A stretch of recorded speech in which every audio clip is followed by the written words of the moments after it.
was just a bunch of just flying by the seat of your pants. If it looked good, springtime kind of fishing, just swing something out there and hopefully you get a bite. It was kind of like I won the tournament right then, you know, just advancing. I mean, that's kind of how it all goes, but it was just, you know, by the seat of my pants.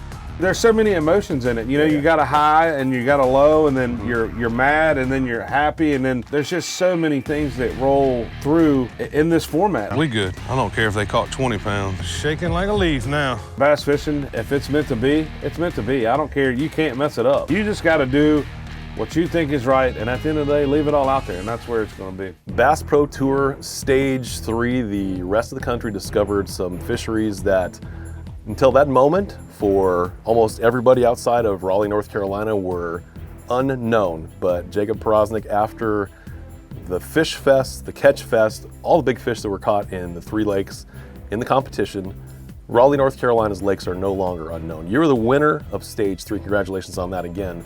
But that part of the country, those lakes were phenomenal. And they get a lot of pressure. I mean, they do, because you know, everybody in the area knows that how good they are. But the thing is, that time of year and the way things are set up, it was just, I mean, it was on the verge for just about every bush you flipped in was going to be a 5 to 8 pounder, and it was, I mean, it was so close. That's why every time one bites me, my heart just, because you don't never know, man. I mean, it could be a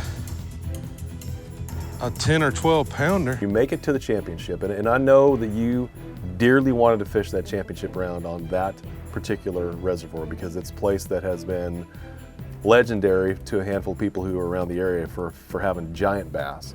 Shearon Harris Reservoir. It's a nuclear power plant lake. It's just like you said, the cover's different, everything looks different, but the potential there is just extraordinary. And this is what keyed me in. This is why I really wanted to go to Shearon Harris. I'd went to Falls, you know, the third day, and there was like 5 stumps up on a flat that they spawn up there on that flat. And I went up there and I pitched to the first stump and I catch like a 5 pounder. And I pitch right back in there and I catch another one about 1 3/4 pounds. And I'm like, well, that's a pair, you know, in my mind. So now I kind of know what's going on. You go out and you stick to pretty much one bait the entire day, correct? Kind of play a little defense. So, you know, we took off in the thing. Well, you know, everybody kind of went to the right just a little bit. So I said, well, shoot, we got 30 minutes, so I'm gonna follow them. Well, it ended up everybody went that way. Really? Well, I went down and cut in a pocket, turned around, and I ran back towards the dam, or just to where I like to fish, you know. So I kind of have it all to my own. Started in a pocket, just this long pocket that runs back here, and the fish spawn in there a lot. So I picked the buzzbait up, and like the second cast with a buzzbait, I fired about one of them clumps. As soon as the buzzbait hit, I spooked one. Right. Come around the corner and there's a 4 pounder on the bed. I ended up losing that 4 pounder. So then I knew that that the fish were up there spawning. They were so shallow up around that stuff. So that's when I picked up the chopstick from V&M, just a little 7'2" spinning rod from Quantum Prism. I was throwing 10-pound leader until I kind of knew they were really biting good. Then I went to 15. Okay. And it was just target fishing. I mean, you know, if you thought one was there spawning, one was laying there spawning, and the farther you could stay away from them, the better off they were. You probably didn't feel like you'd won it until it was actually over, because I think you only beat him by 4 pounds. I mean, obviously he could have had one bite to catch you. Talk about the moment that you knew that you'd won.